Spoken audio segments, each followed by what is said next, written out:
भगवान नारायण बोले रविवार का दिन दरिद्रता देवी तो पीपल के वृक्ष के नीचे नृत्य करेगी, और जो पीपल के वृक्ष के नीचे रविवार के दिन आएगा तो उसके घर में प्रवेश करेगी। इसलिए हमारे हिंदू धर्म की रीति है, पीपल का पेड़ अगर किसी के दीवार में लग जाए, घर में लग जाए, उसको तोड़ोगे दूसरी बार वापस लग जाएगा, फिर तोड़ोगे फिर लग जाएगा। केवल एक रविवार का दिन एक ऐसा होता है जिस दिन पीपल के पेड़ को उखाड़ने से पहले रविवार के दिन नींबू और मिर्ची उस पीपल के नीचे रख दो और उस दीवार पे से उस पीपल को उखाड़ कर फेंक दो। दूसरी बार वो पीपल कभी नहीं लग सकता, फिर कभी नहीं। और अगर ऐसे रोज की रोज तुम दीवार पे से तोड़ोगे फिर पीपल लग जाएगा, फिर तोड़ोगे फिर लग जाएगा।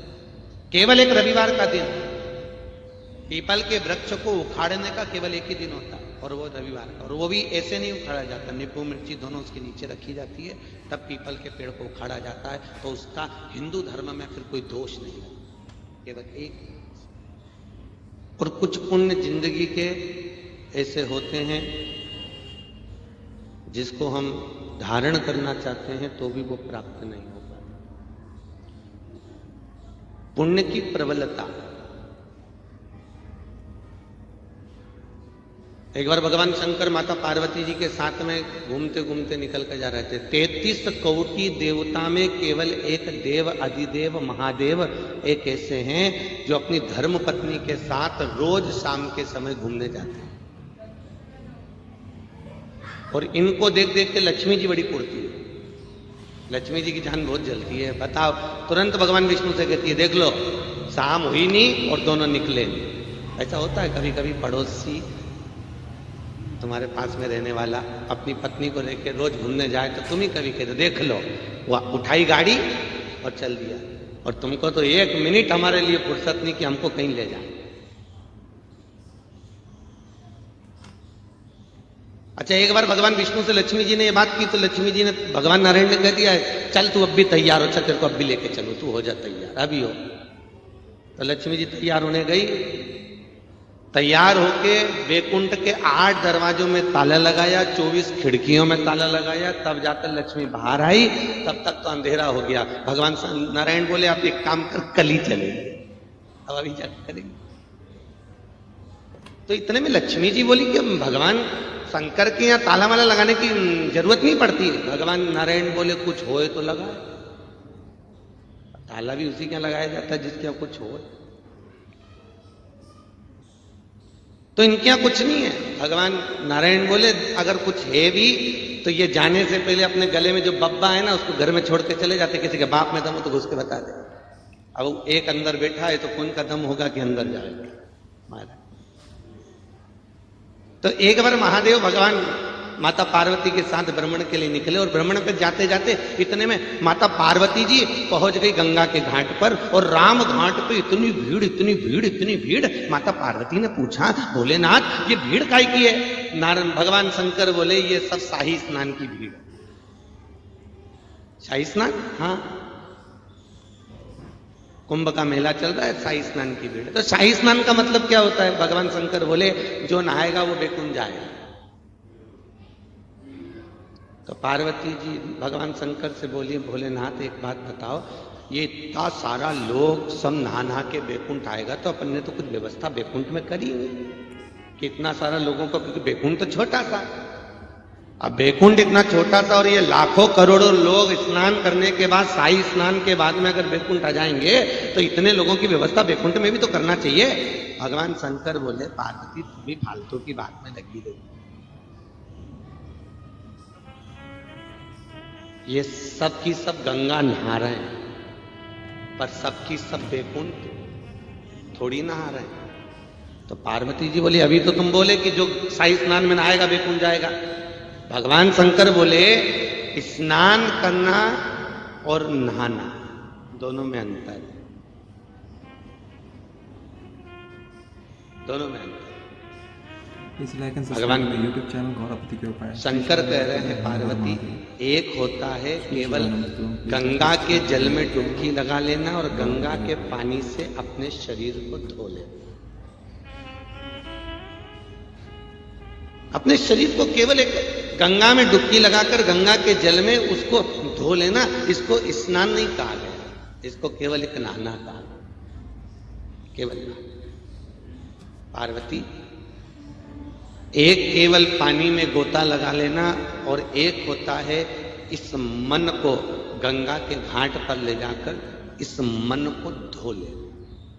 एक से शरीर धुलता है, एक से मन धुलता है। पार्वती जी बोली ये मन का गोता क्या होता है?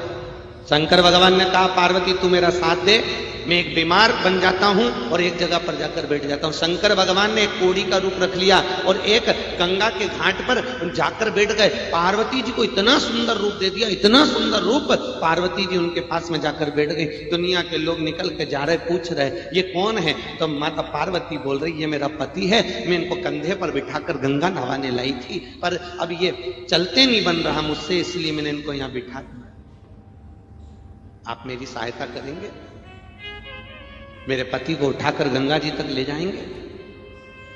इतने में जो भी निकल कर जाए वो पार्वती जी की सुंदरता देखे और सुंदरता देखकर बोले इसके चक्कर में क्यों पड़ी है, इसको छोड़ दे, हमारे साथ में चलिए।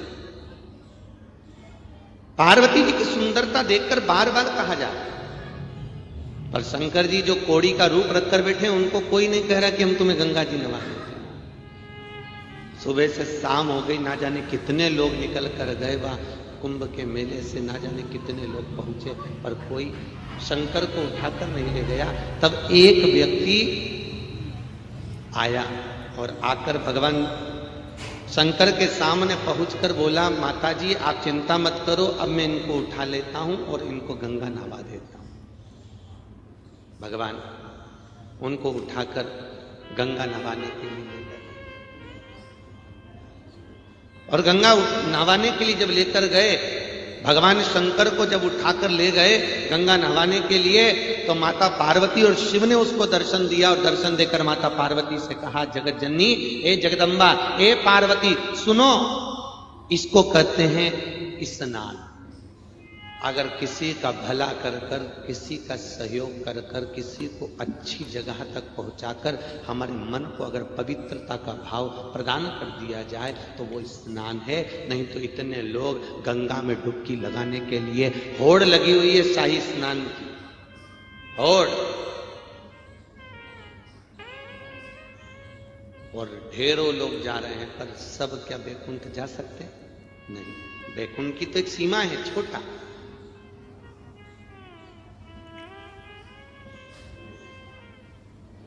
किसी ने पूछा गुरुजी क्या कथा सुनने वाले बैकुंठ चले जाते हैं? हमने कहा भैया एक बात सुनो पहले अच्छे से ध्यान से।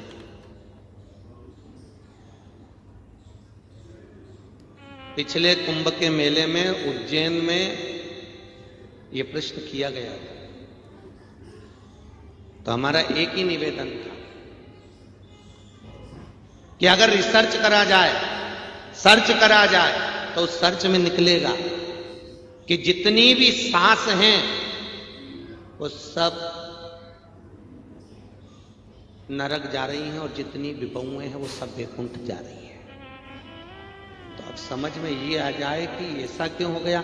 सबसे ज्यादा कथा में तो सास ही जाती है, सबसे ज्यादा कथा में तो सास सुन पहुंचती है और बहू तो घर पे रहती है। तो फिर बहू को नरक जाना चाहिए, सास को बैकुंठ जाना चाहिए, और आप कह रहे हो कि सास नरक जा रही है और बहू बैकुंठ जा रही है। उसका कारण, उसका केवल एक कारण है कि व्यक्ति कथा में जाकर जरूर बैठता है, पर आप लोग भी बैठे हुए हो, कई सास उन कथा में जाकर बैठती हैं तो उनका मन घर में लगा रहता है। मैं 1 किलो दूध रख के आई थी, ना जाने बहू पूरी चाय बना के नहीं पीता, मैंने सब्जी बाहर रख दी थी, ना जाने क्या होगा, मैं दूध रख कर आई, ऐसा हो गया। उसका पूरा ध्यान घर में है, और घर में जो बहू है उसके पास कोई आकर पूछा क्यों मम्मी कहां गई? अरे भैया वो मुकेश जी अग्रवाल जी कथा करवाए हैं, बड़े प्रेम से कथा चल रही है अग्रवाल धर्मशाला में, हमारी मम्मी वहां गई। बहू पूरी कथा ही कथा की बात करे और सास भैया बैठी बैठी दूध को याद करे। अब बताओ जीजियों हरदोई वाली, तुम बोलो सास कहां जाएगी और बहू कहां जाएगी? Please like and subscribe to my YouTube channel. विचार करें, गौरवपति के उपाय।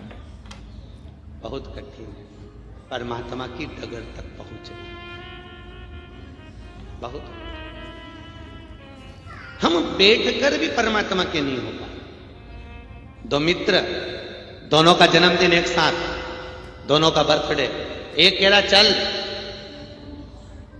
होटल में चल के एंजॉय करेंगे, खूब खाएंगे पिएंगे, मौज करेंगे। दूसरा कहता नहीं, जन्मदिन अपन मनाएंगे तो काशी विश्वनाथ के दरवाजे पर चलेंगे, तू काशी चल। उसने कहा नहीं मैं तो होटल जाऊंगा, मैं काशी नहीं जाऊंगा। दोनों में लड़ाई हो गई। काशी जाने वाला काशी चले गया, होटल जाने वाला होटल चले गया। जो काशी में गया,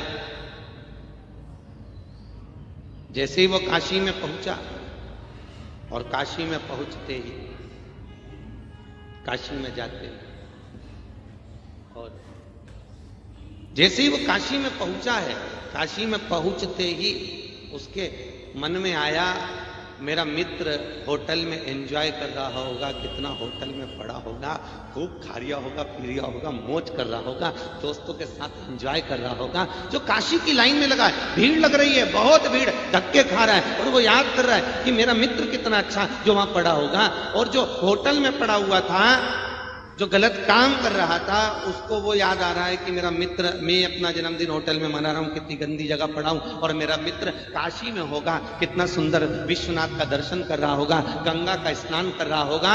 दोनों जनी जब मिले, एक बाइक से जा रहे थे, एक्सीडेंट हो गया। जो काशी के मंदिर में खड़ा था वो नरक चले गया, और जो होटल में पड़ा था वो बैकुंठ चले गया। क्यों? क्योंकि वहां खड़े होकर भी उसका मन परमात्मा में नहीं था।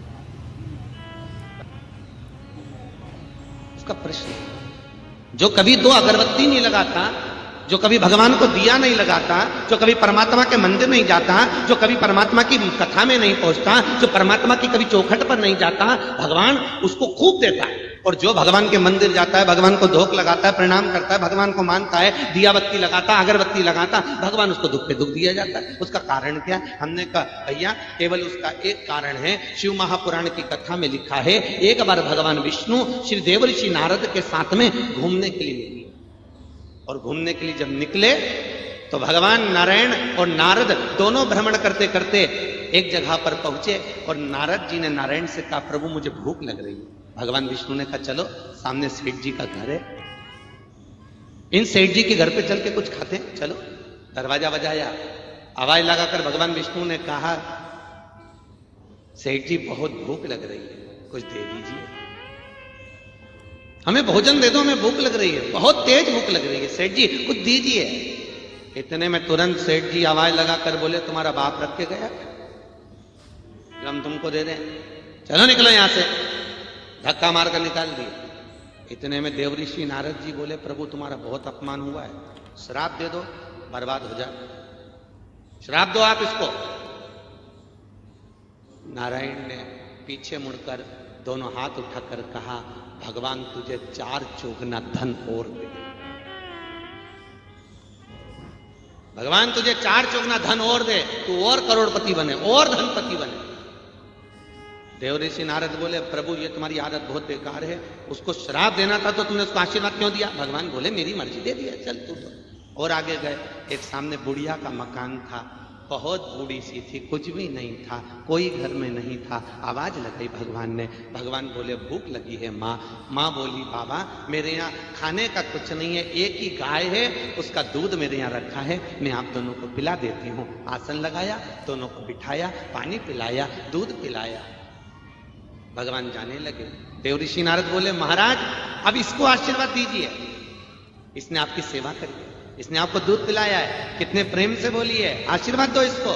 भगवान ने दोनों हाथ उठाकर कहा जा तेरे पास में जो एक गाय है वो भी मर जाए। भगवान विष्णु बोले वो भी चलिए। देवऋषि नारद बोले प्रभु ये बहुत गलत बात है, जिसने तुम्हें धक्के मारकर निकाला उसको तुम कहते हो और करोड़पति बन जा, और जिसने तुम्हारा आदर करा, सम्मान करा, सत्कार करा, जो तुमको भोजन कराई, दूध पिलाई, और तुम उसको कह रहे हो कि तेरी एक ही गाय मर जाए। भगवान बोले नारद तू समझ नहीं पाएगा, ये माँ ने मेरा आदर करा, ये मुझे बहुत प्रेम करती है, मेरी सेवा करती है, दिन रात मेरी सेवा में डूबी रहती है, मैं जानता हूं ये मेरी है, पर मुझे मालूम है अगर ये मरेगी तो इसका मन उस गाय में लगा रहेगा, और मरते ही इसका अगला जन्म गाय का हो जाएगा। मैं नहीं चाहता कि इसको गाय की योनि मिले, इसलिए मैं इसको सारे जंजालों से मुक्त कर कर अपना बनाना चाहता हूं। तो सेठ जी को तुमने आशीर्वाद क्यों दिया कि तू करोड़पति हो जा, तू धनपति हो जा? भगवान बोले उसके यहाँ ज्यादा धन भराता जाएगा तो अगला जन्म उसका सांप का होकर वो धन के पास ही बैठा रह जाए। इसलिए मैंने उसको आशीर्वाद दिया। उसको नहीं चाहता कि मेरे पास आए, उसको तो मैं पृथ्वी पर ही पटकना चाहता। ये वही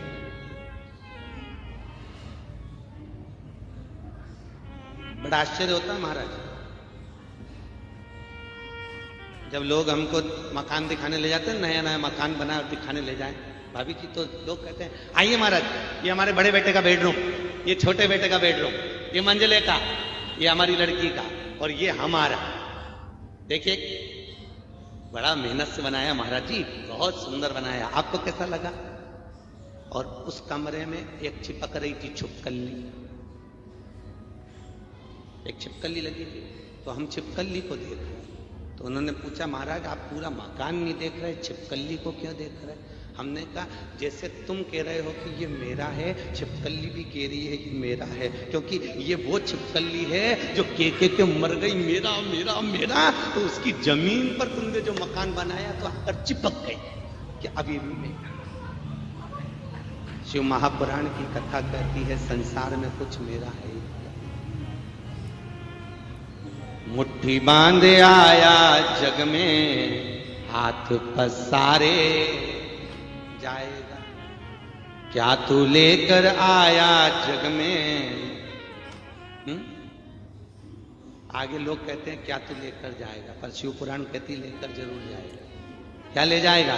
जो तुमने ये कथा सुनी, जो तुमने पुण्य करा, जो तुमने दान करा, जो तुमने सत्कर्म करा। आज जो ये अग्रवाल परिवार अगर सत्कर्म कर रहा है, ये पुण्य कर रहा है, तो ये इनका। आप अगर कथा सुन रहे हो, उसके आप कथा के रसपान में अगर विराजमान हो, तो ये पुण्य आपका है।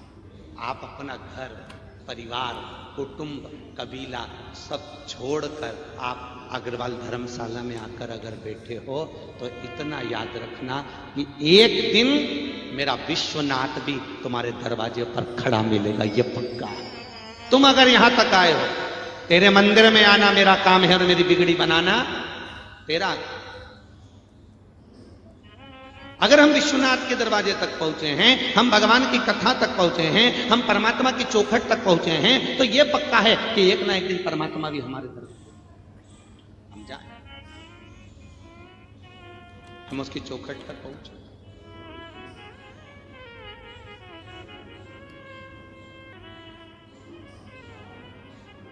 बहुत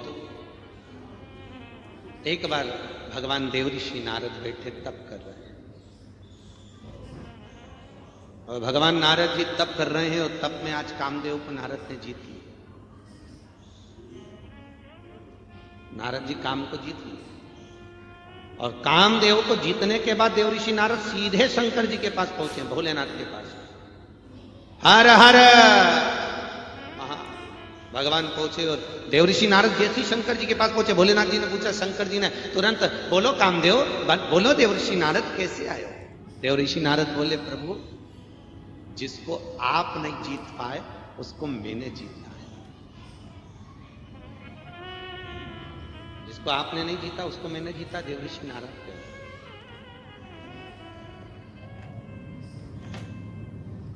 और ये पक्का है जो बच्चा अच्छे नंबर से पास होता है, वो सबसे पहले जिसकी सप्लीमेंट्री आती है या जो फेल होता है उसी के घर पे जाता है। पास होने वाला बच्चा सबसे पहले जाता है और जाके आंटी जी को धोख लगाता है, आंटी 82% से। Please like and subscribe to my YouTube channel. अपने छोरे को जो धोती है, Shri Shivanand, please like and subscribe to my YouTube channel। देख ले, एक ही जगह कोचिंग करी, एक ही जगह पढ़े, और वो अच्छे नंबर से पास हो गया, तू पास नहीं हो पाया, और माँ ने फिर धोया। अच्छा जोड़।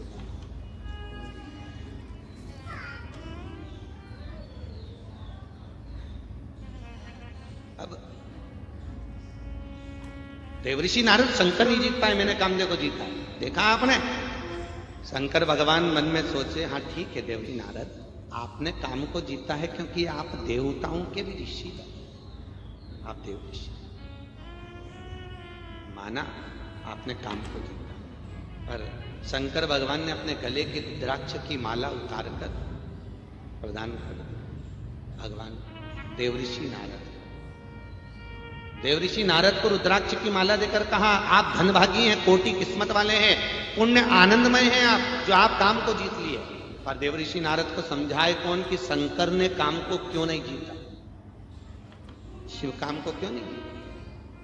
क्या शंकर भगवान कामदेव को नहीं जीत सकते थे क्या? वो तो कामदेव को जीत सकते थे, पर क्यों नहीं जीते?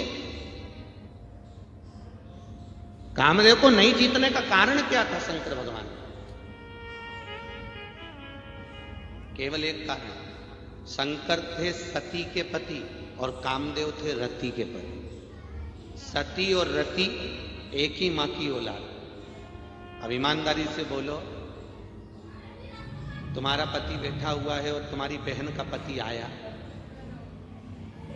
अचानक आ गया, बहुत दूर से आया, और तुम्हारा पति उठकर उसको नमन ना करे, प्रणाम ना करे, या मिले नहीं, या गले नहीं लगे, तो बुरा लगेगा क्यों? अरे बोलो तो लगेगा ना। साधु भाई आया और उठकर खड़े नहीं हुए, मेरा बहन का पति आया और तुमने नमन नहीं करा। शंकर भगवान का साधु भाई थे कामदेव, अगर शिव उठकर उनको गले नहीं लगाते, मिलते नहीं, तो फिर घर पहुंचते तो सती शंकर से कहती कि मेरे बहन का पति आया था और तुमने उसका आदर नहीं करा। तो भगवान शंकर सबसे बड़े परिवार में रहते हैं, इसलिए रिश्तेदारी बहुत निभाते। रिश्तेदारी निभाने का फल उन्हीं का। घर में कोई कोई होता है, अगर 2 भाइयों का परिवार है, 3 भाइयों का परिवार है, 4 भाई का, 5 भाई का, 6 भाई का, 7 भाई का अगर परिवार है, तो उस परिवार में कोई एक भाई ऐसा होता है जो सारे संबंधों को निभाकर चलता है। क्यों जीजी तू आई नहीं, काकी जी तुम तो दिखी नहीं, बुआ जी तुम तो आई नहीं, नानी जी तुम तो दिखी नहीं। किसी किसी में ऐसा होता है जो सबको जोड़ने की बात करता है कि तुम हमारे साथ जुड़कर चलो। तुम आए क्यों नहीं, क्या कारण? आओ, 5 दिन के शिव महापुराण की कथा चल रही है, 1 दिन तो आओ, 15 मिनट आओ, 5 मिनट आओ, क्योंकि यहां शास्त्र कह रहा है आधी में पुण्य। शास्त्र कह रहा है 24 घंटे भगवान का भजन नहीं कर सकते तो मत करो, कम से कम 1 घंटा करो। 1 घंटा भजन नहीं कर सकते तो 15 मिनट करो। 15 मिनट नहीं कर सकते तो 5 मिनट करो। 5 मिनट नहीं कर सकते तो 2 मिनट करो। 2 मिनट भगवान का भजन नहीं कर सकते तो 1 मिनट करो। 1 मिनट नहीं कर सकते तो शास्त्र कहता चुल्लू भर पानी में डूब मरो। जब 1 मिनट तुम परमात्मा को नहीं दिए तो फिर काहे की जिंदगी जी? आइए, परिवार में कोई एक ऐसा होता है जो परिवार को जोड़कर चलता है। तुम आए नहीं, आइए, कथा चल रही है, 5 मिनट आओ, पहुंचो तो सही। भगवान भोलेनाथ जी की यही आदत थी, सबको लेकर चलो। कितना निभाता होगा वो।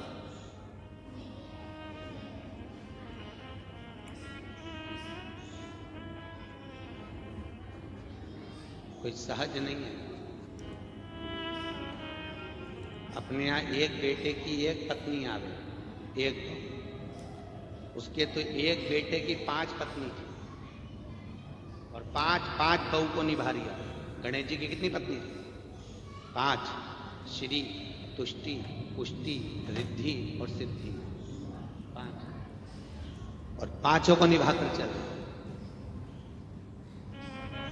कार्तिकेय की कितनी थी? 2, दोनों को निभाकर चल। कितना बड़ा परिवार। पुत्र भी हुए, गणेश जी के बेटे हो गए, उनके बेटे हो गए अमोद प्रमोद, उनकी एक बेटी हो गई। कितना बड़ा परिवार शंकर जी का। पूरे परिवार को निभाकर चलना बहुत कठिन, बहुत कठिन। शिव महापुराण का भी बहुत कठिन। लोग कहते हैं शंकर भगवान दिखने में ऐसे काला काला स्वरूप, नीला नीला स्वरूप क्यों है? शंकर भगवान 33 कोटि देवता में अगर सबसे ज्यादा सुंदर कोई है तो वो केवल एक शिव है। कर्पूर गौरम करुणा, कपूर की तरह एकदम सुंदर। जैसे कल कथा में कहा था कौवा बहुत सुंदर था, पर ब्रह्मा जी के कारण ऐसा हो गया, ब्रह्मदेव के कारण श्रापित हो गया। उसी तरह शंकर 33 कोटि देवता में, 33 करोड़ देवी देवता में सबसे सुंदर अगर कोई है तो मेरा महादेव है, सबसे सुंदर। तो एक बार भगवान जब सुंदर थे तो भगवान से पूछा, फिर आपने ऐसा काला स्वरूप अपना नीलांबर स्वरूप क्यों बनाया? शंकर भगवान कहते हैं, मैं मेरे राम और कृष्ण की बहुत आराधना करता हूं। तो भगवान शंकर कहते हैं, मैं उनसे ज्यादा सुंदर नहीं होना चाहता, नहीं तो दुनिया के लोग मेरे चक्कर में पड़ जाएंगे और राम और कृष्ण को छोड़ देंगे, इसलिए मैं कम सुंदर बनकर, इसलिए राम जी की सेवा में लड्डू दो, पेड़ा दो, 56 भोग दो, कपड़े दो, आभूषण दो, वस्त्र दो। कन्हैया जी की सेवा में भी बहुत कुछ दो। शंकर जी कहते मेरी सेवा में कोई जरूरत नहीं है, एक लोटा पानी लाओ तो ठीक है, नहीं लाओ तो 3 बार ताली बजाओ, इतना भी नहीं बने तो मेरे मंदिर में आकर बम बम बोले बोल दो, उतने में काम चल जाएगा। बस बहुत बहुत है। मुझे वस्तुओं की चाह है।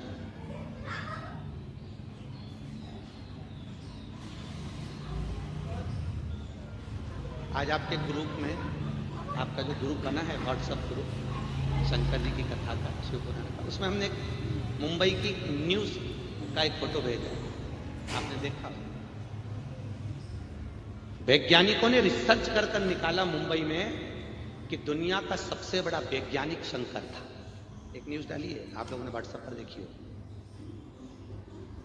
मुंबई में आए हुए अमेरिका, जापान, ना जाने कहां कहां के वैज्ञानिक रिसर्च करने आए हुए हैं, और उन्होंने न्यूज निकाली तो अखबार में वो छपी कि दुनिया का सबसे बड़ा वैज्ञानिक शंकर है, और उसको दुनिया जान नहीं। कौन कौन से रिसर्च उन्होंने निकाले, हमने वो न्यूज का फोटो आया आपको भेजा, उसको दुनिया जान नहीं। ऐसी कौन सी औषधि है जो शिव के द्वारा निर्मित ना हो? ऐसा कौन सा जप है, अनुष्ठान है जो शंकर के विहीन हो? किसी का नारायण का भी भजन करोगे तो ओम नमो भगवते वासुदेवाय बोलना पड़ेगा, और ओम नमो भगवते वासुदेवाय बोला तो ओम का संबोधन ही शिव है। ओम का संबोधन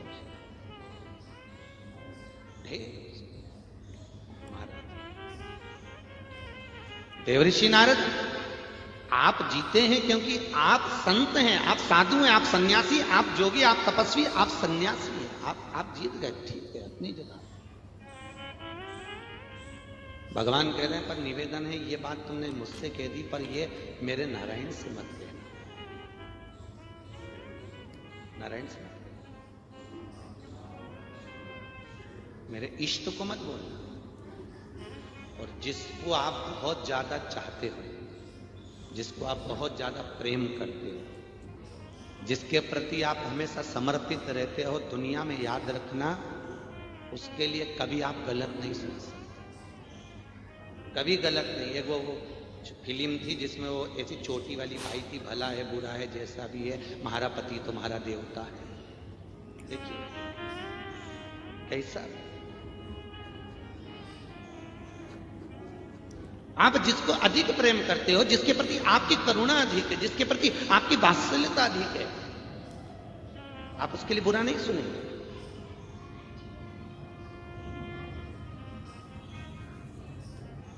उसके प्रति आपका भाव जागृत हो। तो भगवान कह रहे हैं, मुझसे तो कह दिया, पर नारायण से मत कहना। और देवऋषि नारद को लगा, बताओ, खुद तो कामदेव को जीत नहीं पाए और मैं जीत गया, तो बताने की मना कर रहा है। निकलते निकलते गले की रुद्राक्ष की माला देवऋषि नारद ने जमीन पर पटक दी। और याद रखना, रुद्राक्ष स्वयं शंकर का अवतार। शंकर भगवान नेत्र बंद करके बैठे थे, शिव जी के नयन अश्रु से रुद्राक्ष का वृक्ष, please like and subscribe to my YouTube channel. Rudraksha का, और रुद्राक्ष के वृक्ष उत्पन्न हुआ, और उस रुद्राक्ष के वृक्ष से एक मुखी से लेकर 14 मुखी तक रुद्राक्ष प्रकट हुआ। एक मुखी से लेकर 14।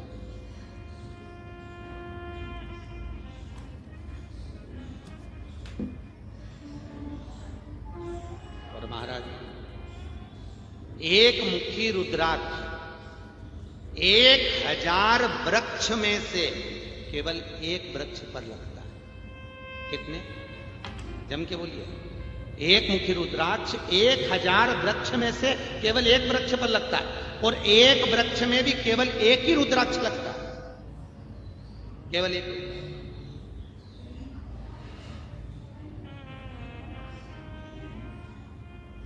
हम अभी लेकर नहीं आए, हमारे भवन में हमारा रखा हुआ है। और जितना छोटे से छोटा रुद्राक्ष हो, जितना छोटा उतना फल है, उतना फल।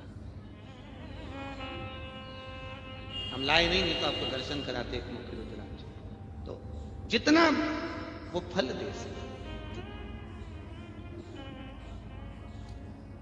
महाराज, एक ठेला चलाने वाला व्यक्ति भी अगर एक मुखी रुद्राक्ष धारण कर लेता है तो परमात्मा की कृपा प्राप्त कर कुबेर का खजानदार बन जाता है।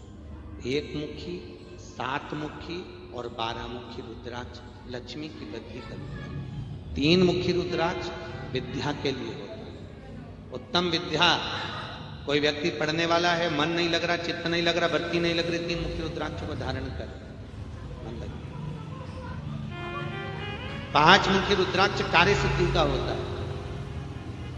9 मुखी और 12 मुखी रुद्राक्ष, जिस व्यक्ति का बीपी ऊंचा नीचा होता हो, ब्लड प्रेशर ऊपर नीचे होता हो, अगर वो 9 मुखी और 12 मुखी रुद्राक्ष को मात्र 12 दिन तक 1 लोटे पानी में उसको डालकर उसका पानी सुबह सुबह नन्हे पेट पी ले, इसके बाद बीपी की बीमारी हमेशा के लिए समाप्त हो जाती है। बीपी लेवल पर रहता है, कभी आपको नापने की जरूरत नहीं पड़ेगी और 50 बार नाप कर भी देख लो।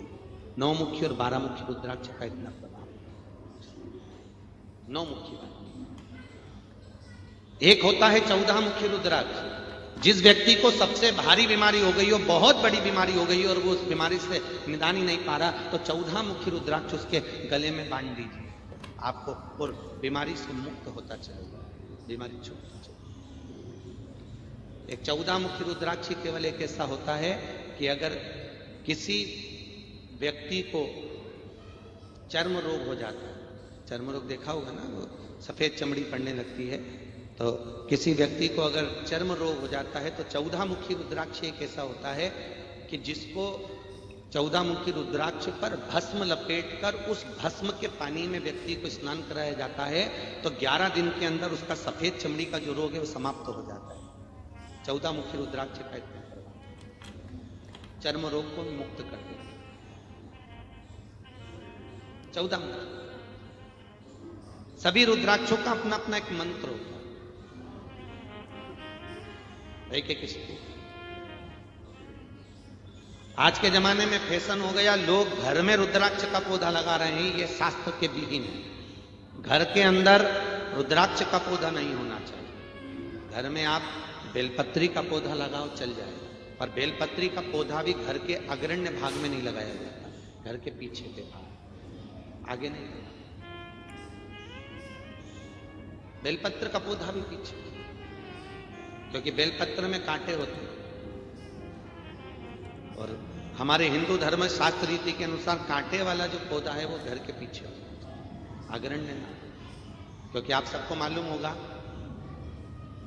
भगवान नारायण को सबसे ज्यादा अगर कोई चाहती थी तो ज्येष्ठा देवी चाहती थी, लक्ष्मी जी की बड़ी बहन। क्या नाम था उनका? ज्येष्ठा। उसको लोग दरिद्रता कहते हैं। दरिद्रता भगवान विष्णु को बहुत चाहती थी। माता ख्याति के 4 बच्चे हुए थे, ख्याति देवी के। पहले नंबर पर ज्येष्ठा दरिद्रता, दूसरे नंबर पर लक्ष्मी, तीसरे नंबर पर दाता, चौथे नंबर पर विधाता। लक्ष्मी जी पति के 4 बहन। कितने बहन भाई हैं? 4, 2 बहन 2 भाई।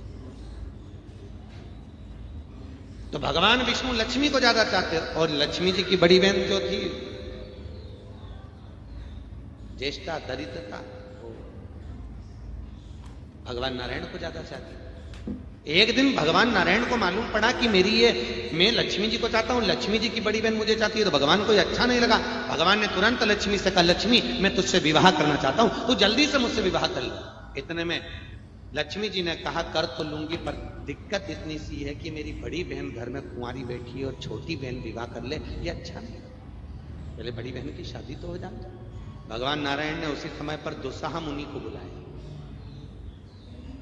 और दुस्साह मुनि को बुलाकर कहा, दुस्साह जी एक काम करो, तुम लक्ष्मी जी की बड़ी बहन से शादी कर लो। दुस्साह मुनि बोले, मैं तो कुंवारा रहने वाला हूं, मैं शादी वादी नहीं करूंगा। दुस्साह मुनि बोले, पहले कन्या तो देखो कितनी सुंदर है। जो कन्या दिखाई तो दुस्साह मुनि को हृदय से उसको ध्यान देने लगे और दुस्साह मुनि ने कहा, ठीक है शादी कर लेता हूं। और दरिद्रता का विवाह दुस्साह मुनि के साथ में हो गया। अब दुसा मुनि उसको लेकर अपने घर जाने लगे तो घर में तो हो रहा था यज्ञ। जैसे ही यज्ञ हुआ तो दरिद्रता बोल दी, मैं नहीं जा सकती तुम्हारे घर में, पहले ये यज्ञ बंद करवाओ, ये धर्म का काम बंद करवाओ, ये पुण्य बंद करवाओ। क्योंकि दरिद्रता वही प्रवेश करती है जहां पर कोई पूजन पाठ धर्म दान पुण्य अनुष्ठान यज्ञ नहीं होता, वहां दरिद्रता प्रवेश कर जाती है। मुझे नहीं जाना तुम्हारे घर में। और दरिद्रता देवी भागी और भागकर पीपल के पेड़ के नीचे दुसा मुनि की पत्नी दरिद्रता जाकर बैठ गई पीपल के पेड़ के नीचे। दुसा मुनि ने सोचा करूं क्या। दुसा मुनि गए दुर्वासा जी के पास कि मेरी पत्नी को मैं कहां लेकर। इतने में लक्ष्मी जी और नारायण का विवाह हो गया। लक्ष्मी जी ने नारायण से कहा बहुत दिन हो गए मेरी बहन से नहीं मिले, चलो जरा मिलकर आ। हो गए मेरी बहन से नहीं मिले, चलो जरा मिलकर आ। नारायण का चल पीपल के पेड़ के नीचे बैठी थी दरिद्र। हमारे यहां इसलिए हिंदू धर्म में पीपल का पेड़ घर में नहीं लगाते क्योंकि उसके नीचे दरिद्रता का निवास है।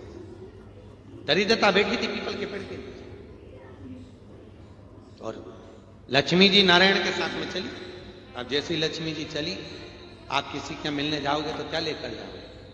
अरे बोले तो मिठाई का डब्बा ले जाओगे, लेकर आ। आज हमारी वो जीजी और आई थी मिलने के लिए तो मिठाई का डब्बा लाई के नहीं लाई। ऐसे कोई भी कहीं पे भी जाए तो मिठाई का डब्बा लेकर जाओ, ले गए। अब जैसे ही मिठाई का डब्बा गया और दरिद्रता देवी को जैसे ही लक्ष्मी जी ने कहा ले जीजी मैं तेरे लिए लाई हूं, और दरिद्रता ने जो मिठाई खोली खोलते सी दरिद्रता ने फेंक दी। और दरिद्रता बोली लक्ष्मी तुझे मालूम नहीं कि तेरी बहन क्या खाती है?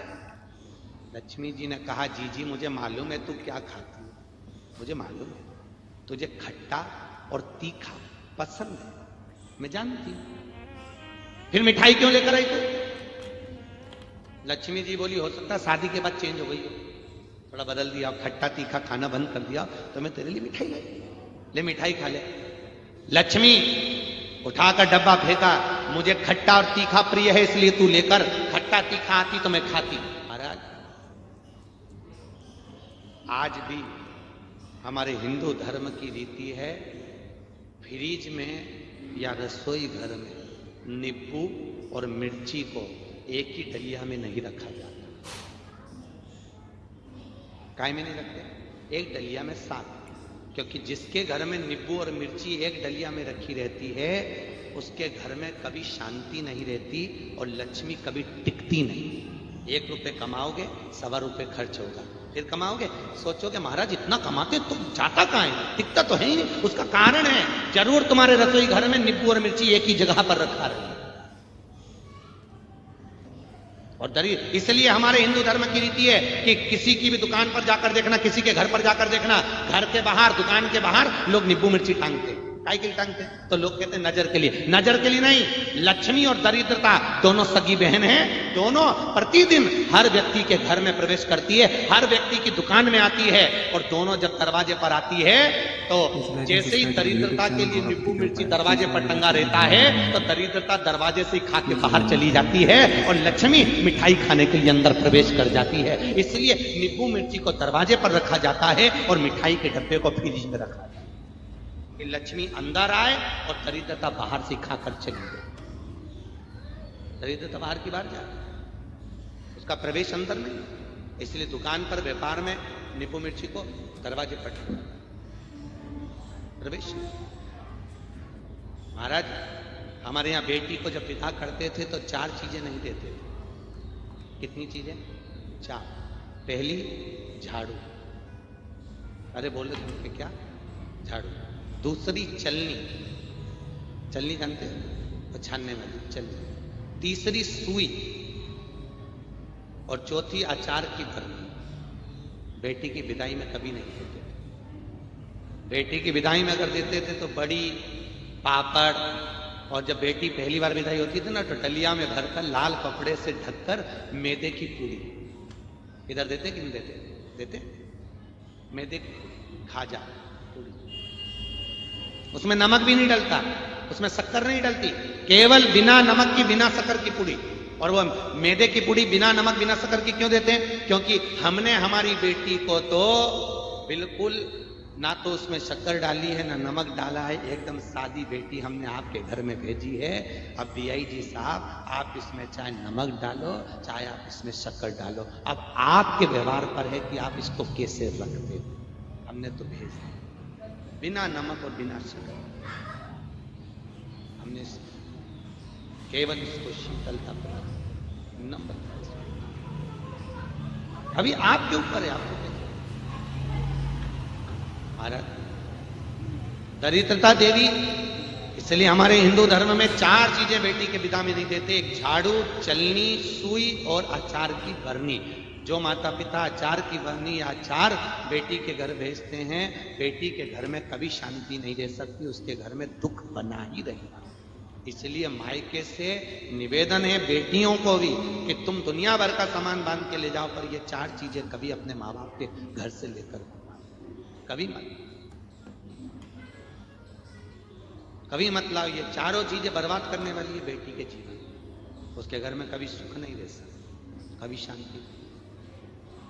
आप देखो दुनिया की वस्तु माता पिता सब देते हैं अपनी बेटी को, ऐसा क्या नहीं देते। ले जाओ, और बेटी को अगर प्रियता है तो बेटी से कहते हम पैसे देते थे बेटा तेरे अचार खरीदना बाजार से खरीद, पर मायके से नहीं देंगे। और मम्मी कितना भी अच्छा अचार डालती हो, लोग कहते हैं हमारी मम्मी बहुत अच्छा अचार डालती है, तो लड़की के जो ससुर जी बोलते हैं ना, लड़की के ससुर भी कहते थे बेटा तू जाए तो तेरी मम्मी के यहाँ का अचार लिया ना, अचार अच्छा लगता है। ससुर जी से भी कहते पापा तुम क्यों, तो मैं यहीं बनवा देती हूँ, पर लाऊंगी मैं ला नहीं श्रेष्ठता में। तो मेरा निवेदन केवल इतना, 4 चीजों को छोड़ दिया है। कितनी चीज है? 4। पहली जम के बोलो झाड़ू, दूसरी चलनी, तीसरी सुई और चौथी। अच्छा, ये 4 चीजें बेटी की विदाई में श्रेष्ठता। चलिए माता लक्ष्मी देवी ने कहा ठीक है दरिद्रता जी, आज के बाद मैं कभी भी तुम्हारे यहां पर मिठाई लेकर नहीं आऊंगी, कभी नहीं। इतने में भगवान नारायण बोले लक्ष्मी चलो अब अपन चलते हैं। लक्ष्मी जी जाने लगी नारायण के साथ। भगवान विष्णु ने पलट कर कहा दरिद्रता देवी तुम इस पीपल के पेड़ के नीचे रही हो, केवल एक शनिवार का दिन एक ऐसा होगा, अगर कोई पीपल के वृक्ष के नीचे आकर जल चढ़ाएगा, दूध चढ़ाएगा, दिया लगाएगा, तो लक्ष्मी और नारायण उसके घर में प्रवेश कर जाएगा। कौन सा दिन? शनि। और सुनो दरिद्रता देवी, तुम पीपल के पेड़ के नीचे तो रहोगी, पर एक बात याद रखना, अगर कोई पीपल के वृक्ष के नीचे खाली हाथ आएगा तो तुम उसके घर में प्रवेश कर जाओगे। पर अगर पीपल के वृक्ष के नीचे कोई खाली हाथ नहीं आएगा, कुछ ना कुछ पानी लाया, दूध लाया, शक्कर लाया, घी लाया, दिया लाया, तो उसके घर में यूट्यूब चैनल गौरवपति के ऊपर श्री शिवाय हमारे यहाँ हर महादेव। श्री शिवाय please like and subscribe to my YouTube channel. अगर गौरवपति कुछ भी सामग्री हो पीपल के वृक्ष के नीचे, श्रीमन्नारायण श्रीमन्नारायण श्रीमन्नारायण श्रीमन्नारायण श्रीमन्नारायण नारायण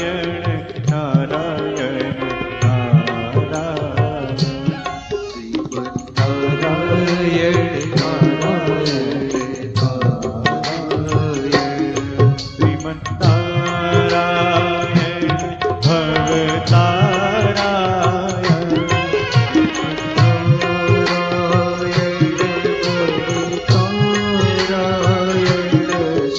श्रीमन्नारायण नारायण नारायण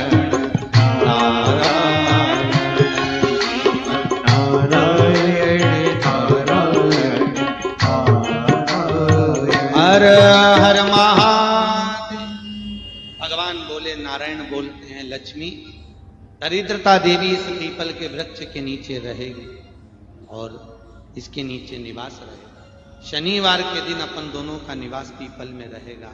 दरिद्रता उठकर खड़ी होकर बोली, नारायण तुमने अपना पक्ष रख दिया, तुम अपनी अपनी बात कर रहे हो कि पीपल के वृक्ष के नीचे ऐसा रहेगा। एक दिन मुझको भी पीपल के पेड़ के नीचे चाहिए। भगवान नारायण बोले, रविवार का दिन दरिद्रता देवी तू पीपल के वृक्ष के नीचे नृत्य करेगी, और जो पीपल के वृक्ष के नीचे रविवार के दिन आएगा तू उसके घर में प्रवेश करेगी। जो दरिद्रता देवी को दिया गया। इतने में दुस्साह मुनि दुर्वासा जी के पास जाकर पूछे, दुर्वासा जी बताओ मैं अपनी पत्नी को लेकर कहां जाऊं। दुर्वासा जी ने कहा ठीक है सुनिए, जो नारी दिन में अपने घर में सोती हो उसके घर में दरिद्रता को ले जाओ, जिसकी यहां रात्रि को बर्तन झूठे पड़े रहते हो उसके घर में दरिद्रता को ले जाओ। और सुनो दुस्साह मुनि, जिसके घर में कांटेदार पौधे लगे हो दरवाजे पर उसके घर में तुम इसको प्रवेश कर जाओ। इसलिए हमारी शास्त्र रीति कांटे वाले पौधों को पीछे, तो यहां तक कहा कि बेलपत्री का पौधा भी लगाना है तो पीछे घर के पीछे, अग्रण्य भाग में आगे ना प्रवेश किया। महाराज एक मुखी से लेकर 14 मुखी तक रुद्राक्ष, और रुद्राक्ष की माला मेरे नारायण ने जो भगवान शंकर ने दी थी, देवर्षि नारद ने उसको उठाकर फेंक दिया, उसको निकाल दिया, माला नीचे। इतने में उसी समय पर नंदीश्वर निकल के जा रहे थे, नंदी, और नंदी ने उस माला को उठा लिया और शंकर जी के गले में आकर वापिस पहना। 33 कोटि देवता में केवल एक देव अधिदेव महादेव कैसे हैं? देवऋषि नारद के गले में पहनाई हुई माला देवऋषि नारद ने उतार दी, नंदी ने वापिस शंकर को पहना दी।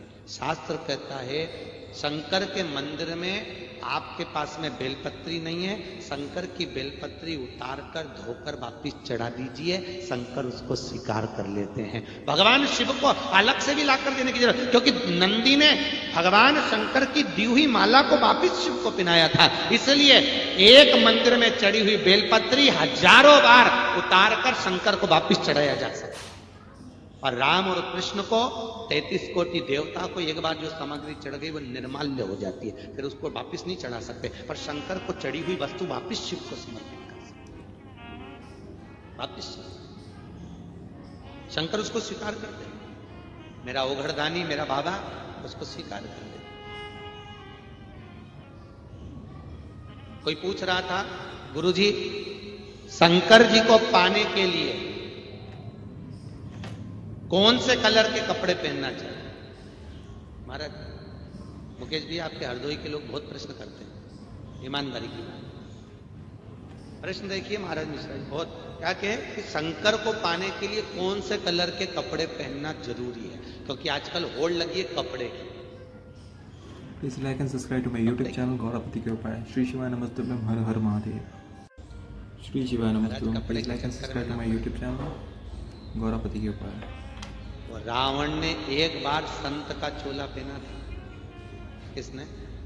रावण ने। तो संत के चोले को रावण ने ऐसा बदनाम करा, उस दिन से लेकर आज तक लोग सबसे पहले गंगा में संत ही नहाकर उस चोले को धो रहे, तो आज तक साफ नहीं हो पाया, और ऐसा गंदा करा,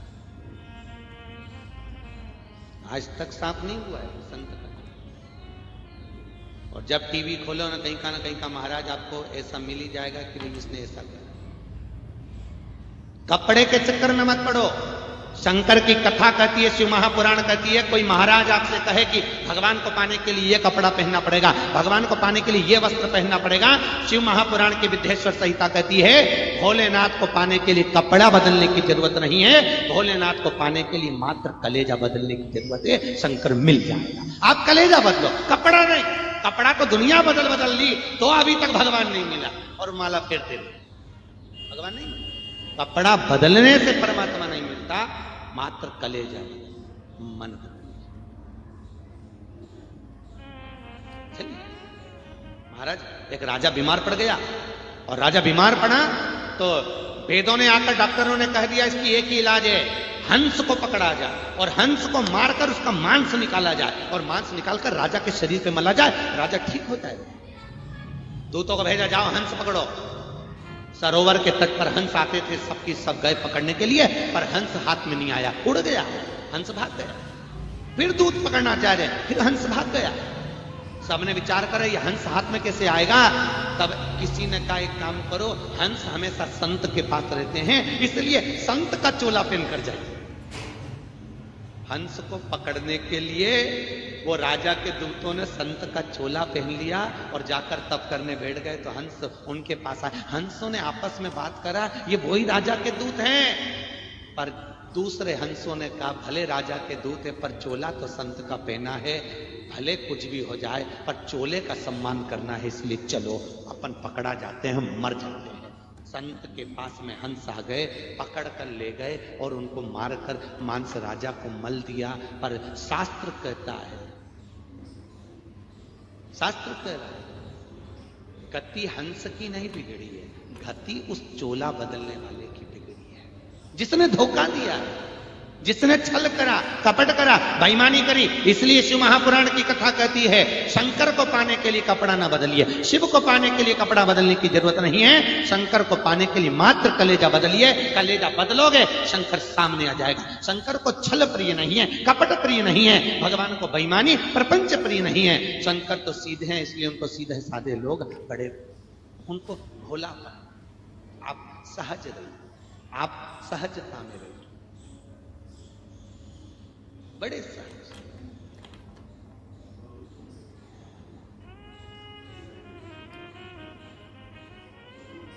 हमारे श्री मुकेश भैया के जमाई साहब जीजा जी जो नोएडा से आए हुए हैं, आज प्रश्न करे थे गुरुजी दुनिया के लोगों को तो अब मालूम पड़ा कि 5 जगह पानी छोड़ो तब शंकर प्रसन्न होता है, पर कोई लोग 90% लोग ऐसे हैं जिनको पूजन का विधान नहीं मालूम, जिनको कुछ ज्ञात नहीं है। क्या उन्हें कोई फल नहीं मिलता?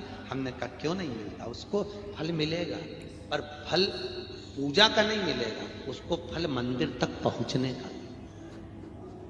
उसको फल मंदिर तक जा, उसको परमात्मा की चौखट तक का फल की अनुभूति प्रसन्न भाव में दिया गया। भगवान स्वीकार। एक फूल ताजा है तो आप भगवान को दोगे कि नहीं दोगे? अरे बोले तो दोगे ना, मुरझा जाएगा तो दोगे नहीं, फल ताजा है भगवान को दोगे। उसी तरह शास्त्र कहता है, हिंदू धर्म की रीतियां कहती है, जिस व्रत में आपके चेहरे पर प्रसन्नता होती है उस व्रत को भगवान स्वीकार करता है, और जिस व्रत में प्रसन्नता नहीं है उसको भगवान लेता है। हर हर महादेव। कई व्रत ऐसे आते हैं जिसमें माताएं सुबह से तो अच्छी दिखती है, पर शाम होते होते एकदम मुंडा उतर जाता है। वो कौन सा व्रत है जिसमें माताएं चांद देखती है? हाँ, वो करवा चौथ का व्रत।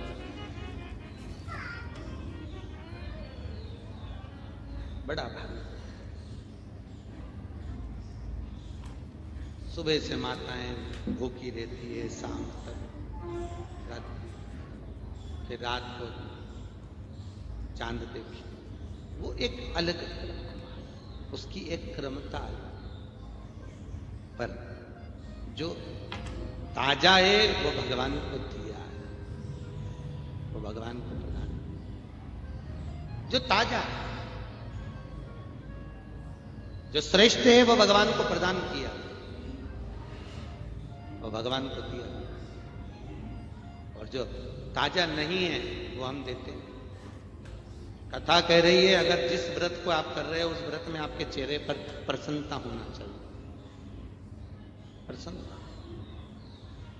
और यदि आपके चेहरे पर प्रसन्नता है तो भगवान उस व्रत को स्वीकार करे।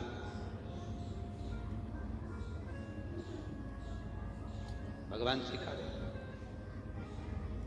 एक बार करवा चौथ का व्रत था, टीवी पे न्यूज आ रही थी, एक पति का इंटरव्यू लिया गया, वो बार बार ऊपर जा रहा था, छत पे नीचे आ रहा था।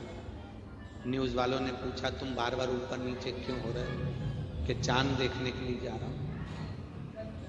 तो न्यूज वालों ने पूछा व्रत किसका है? तो कि पत्नी का। तो तू क्यों जा रही है? कि सुबह से मेरे को भी कुछ नहीं दिया, कि शाम को ही बनाए, इसलिए भगवान से प्रार्थना कर रहा हूं तुम निकल जाता, हमको कुछ नहीं दिया। पानी प्रसन्न, और एक तीज का व्रत होता ना, हरतालिका तीज, माताएं करती हैं हरतालिका तीज। हरतालिका तीज के व्रत वाले दिन देखना, सवेरे से माता इतनी प्रसन्न दिखेगी, बढ़िया, 12, 12:30, 1 बजे तक भी इनके चेहरे पर रौनक लिखती है। और 1 बजे के बाद मालूम पड़े पट्टा बांध के पलंग पे मिल जाए। भगवान भोलेनाथ भी काय को व्रत कर लिया, तेरी जगह पर नहीं कर लेता, काय करे? जो प्रसन्नता में दिया गया हो वो भगवान स्वीकार करेगा भाव से। भगवान नारायण के पास में देवऋषि नारद पहुंचे और देवऋषि नारद जी ने जाकर भगवान नारायण के पास पहुंचते से कहा, श्रीमन नारायण। भगवान नारायण ने पूछा, देवऋषि नारद कैसे आए हो? नारद जी बोले, प्रभु आपको मालूम नहीं है, जिसको शंकर नहीं जीत पाए उसको मैंने जीता है, कामदेव को मैंने जीता। बस ये अहंकार में 3 गए, धन, वैभव और वंश।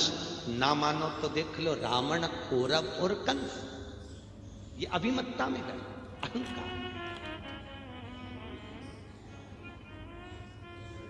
अभिमान, जो किसी काम का नहीं है। उस अभिमान से परे रहिए, और जितना अभिमान से परे रहोगे, शंकर कहता है मेरे धाम में आने वाला अभिमान से परे है। दक्ष प्रजापति ने शंकर को श्राप दिया था, भोलेनाथ तुम मेरे सती के पति होकर, मेरे जमाई होकर तुमने मेरा अपमान करा, मैं तुम्हें श्राप देता हूं, तुम शमशान में निवास करो। कहां रहोगे तुम? शमशान। और भगवान शंकर तो पूरी सभा में उठकर नाचने लगे, तो खूब नाचे। तो किसी ने पूछा, भोलेनाथ तुम्हारे को तुम्हारे ससुर श्राप दिए कि तुम शमशान में रहोगे और तुम नाच रहे? शंकर भगवान बोले, मेरे ससुर जैसा दुनिया में कोई नहीं हो सकता, मुझे प्लाट भी ऐसी जगह दिलवाया जहां कोई कब्जा नहीं कर सकेगा। भोलेनाथ मुझे प्लाट भी ऐसी जगह दिया जहां कोई कब्जा ही नहीं करेगा। शंकर जी नाच रहे, प्रसन्न। और उसका नाम क्या है? कहां रहते हैं शंकर भगवान? शमशान। शमशान का मतलब जानते हो? जहां सबकी शान सम हो, उसका नाम शमशान। अमीर भी जाए तो सफेद कपड़े में, गरीब भी जाए तो सफेद कपड़े में। अमीर भी जाए तो बांस पर, गरीब भी जाए तो बांस पर। जहां सबकी शान सम है उसका नाम शमशान। वहां किसी का लेवल बड़ा नहीं। पूरी जिंदगी कंपनी का माल पहनते हो, हम भैया कंपनी के कपड़े पहनते हैं, हम कंपनी के जूते पहनते हैं, हम ट्रेडमार्क का माल पहनते हैं, हम कंपनी का पहने, कंपनी का सामान, ट्रेडमार्क का सामान, ये लाए वो लाए। पूरी दुनिया में कंपनी का काम करा, पर जब प्राण छूटे तो जो कपड़ा उड़ाया वो कंपनी का नहीं था। कि कौन सी कंपनी मालूम नहीं। और महाराज जाएगा जब यहां से कुछ भी ना पास होगा, 2 गज कफन का टुकड़ा तेरा लिबास होगा। सब छूटा, सब छूटा। इसलिए भगवान की भक्ति में रमो। बचपन, जवानी, अधेड़ी, बुढ़ापा, ये मत सोचो कि बचपन में नहीं जाना, भगवत चरणारविंद की ओर नहीं जाना। नहीं, दुनिया में जो कोई नहीं कर सकता, अकाल मृत्यु वो मरे जो काम करे चंडाल का, और काल उसका क्या बिगाड़े जो भक्त हो महाकाल का। दुनिया में अगर शंकर के आप उपासक हो तो मृत्यु क्या, दुनिया का कोई बंदा आपके ऊपर उंगली नहीं उठा सकता, क्योंकि ये शिव का उपासक है, डरता है शंकर, शिव। सारे तांत्रिकों का बाप है तंत्र विद्या में, अघोरियों का बाप है अघोर विद्या में। नट लीला का नटराज है वो। सरस्वती को भी नृत्य सिखाने वाला भोलेनाथ है, नृत्य भी वही सिखाते। भगवान कृष्ण को वेणु का नाद कराने वाला, पहली बंसी प्रदान करने वाला वही है। गिफ्ट में देकर आया बंसी, और वो काय की बंसी थी? दधीची ऋषि की अस्थियों में जो हड्डी होती है फेफड़े की, उसकी बंसी बना कर देके आए थे भोलेनाथ भगवान कृष्ण। गिफ्ट ले लीजिए, इसका नाद करिए। वो नहीं था उपासना,